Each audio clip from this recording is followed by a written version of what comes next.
Hello everyone, and welcome to the First Peoples Cultural Council's information session on the Cultural Practices Grant.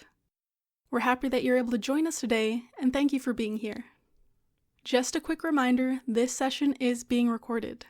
This is so that we can post the presentation online for anyone who wasn't able to attend today's live session. As an introduction, my name is Elsie Joe, and I'm part of the Heritage team here at FPCC.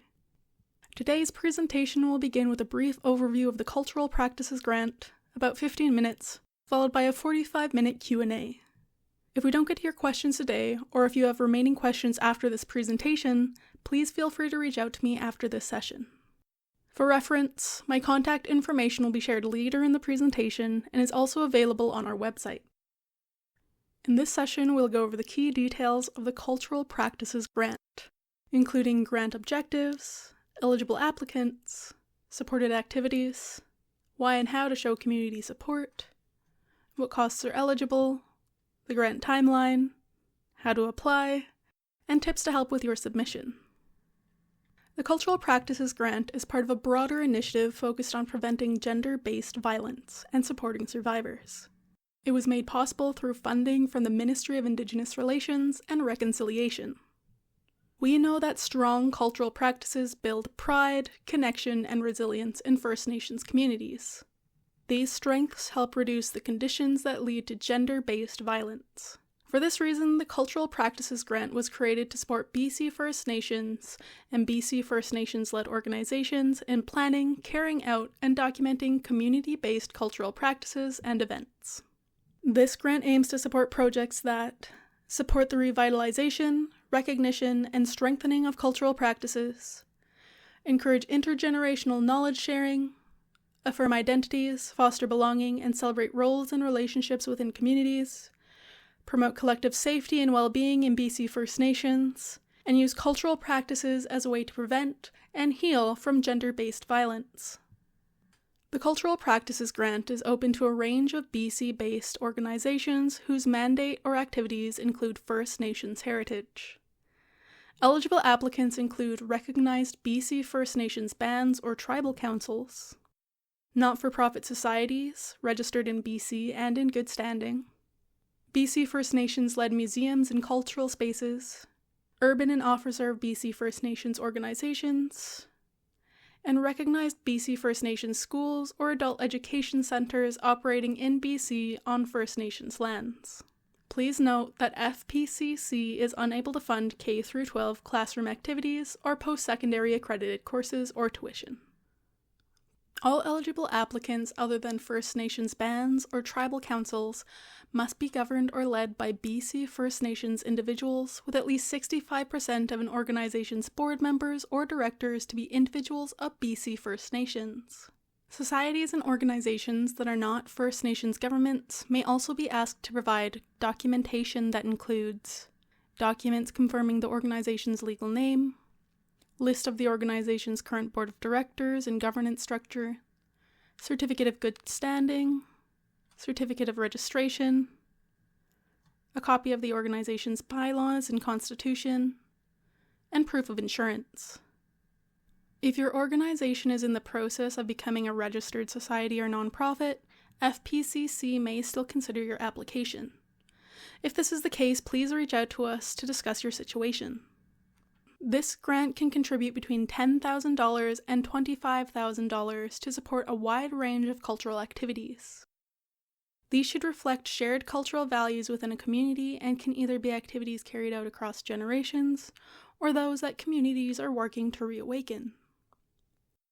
Some examples of eligible activities include events supporting well-being and safety, particularly for children, youth, and families, seasonal, celestial, and land-based practices and events, revitalization and reactivation of cultural places, traditions, and practices, ceremonies, celebrations, and gatherings related to recognition, welcoming, and community roles, cultural learning and identity-based activities including intergenerational teaching, cultural performances, and rites of passage, and recording, preserving, and sharing cultural knowledge through resources and documentation. This may include histories, stories, food systems, sustainability practices, and cultural learning tools. Please note that this grant is not intended to support sacred, private, or individual ceremonies. If you are considering an activity that is not listed here, I encourage you to connect with us outside of this session. This way we can take the time to explore and discuss how your project may align with this grant's focus areas. Also, I would like to clarify that FPCC understands that cultural practices are diverse and often not meant to be shared publicly. Because of this, reporting on this grant will not require detailed descriptions or specific activities or practices. Training and mentoring.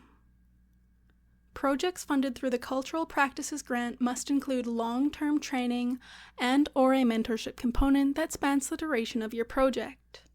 This is a key part of the grant's goals to revitalize and strengthen cultural practices and support knowledge sharing between generations. It's important that teachers and mentors are recognized by the community as the right people to guide others in project activities.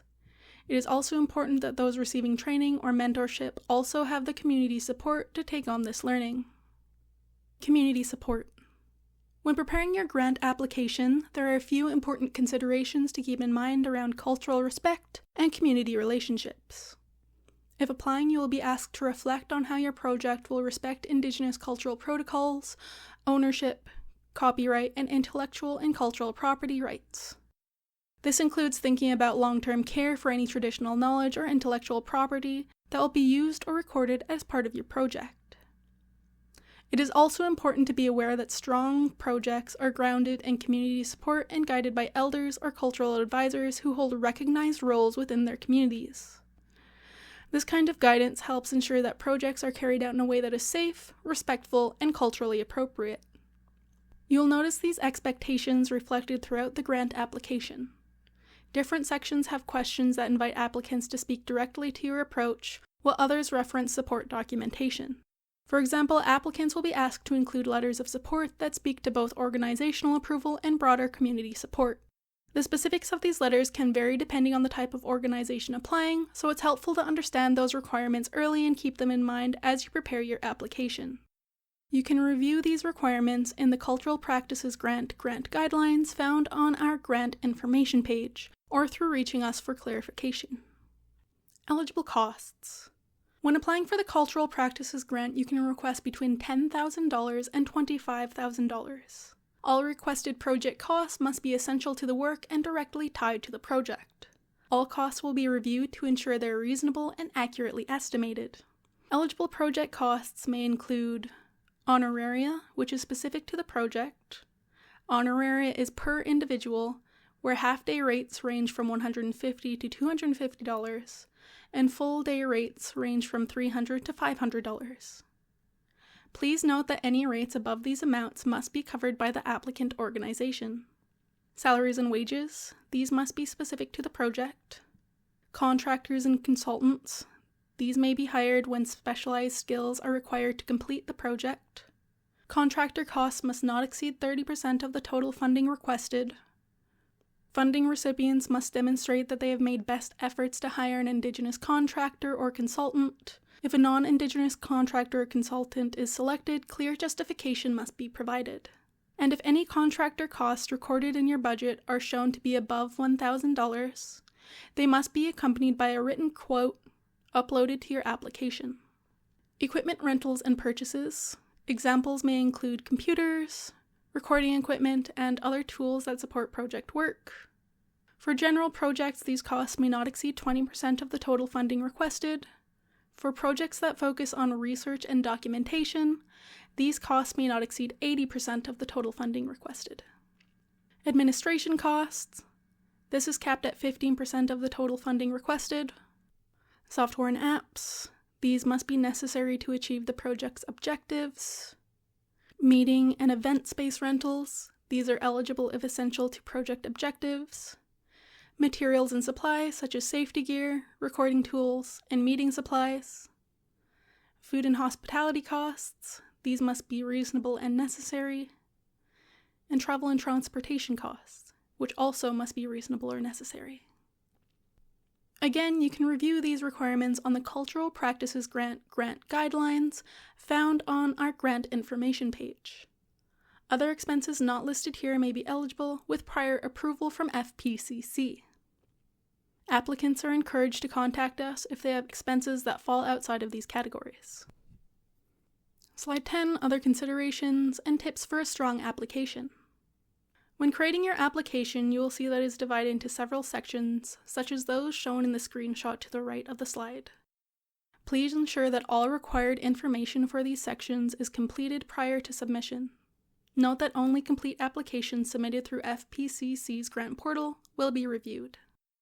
To help strengthen your application, I would like to share some tips to ensure that all required information is included and that the independent peer review committee can assess your proposal effectively. These will be shared in a rapid-fire kind of format, so please take notes where you can. You are always welcome to revisit this presentation once it is uploaded or reach out for clarification afterwards. So to hop right in, please ensure that any collaborators assisting with the creation or submission of your application have been invited to access this application in the grant portal. Provide a clear description that reflects any requirements discussed earlier in this presentation and that also accurately represents the information later recorded in your application worksheets. In the project team worksheet, please include a detailed project team description identifying names, roles, responsibilities, and the number of participants, such as elders, educators, contractors, and support staff.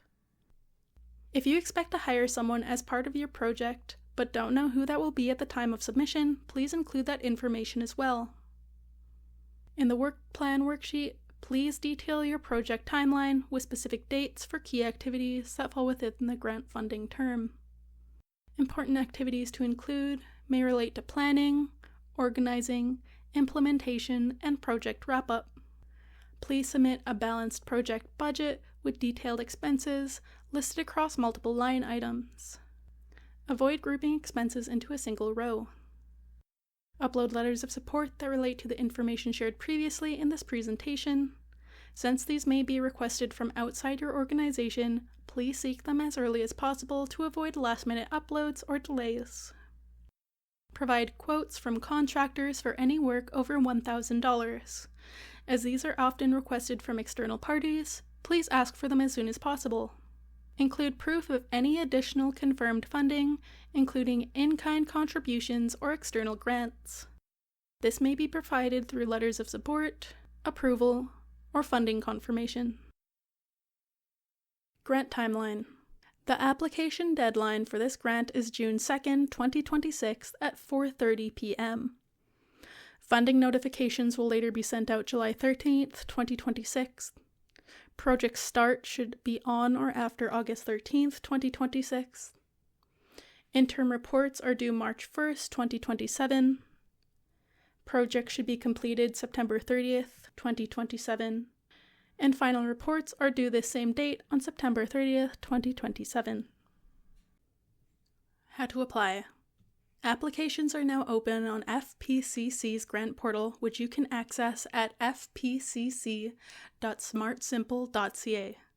To apply, you'll need to create an account, but don't worry, the portal will guide you through this quick and easy process. If you need support while preparing your application, please reach out to us at cpg@fpcc.ca.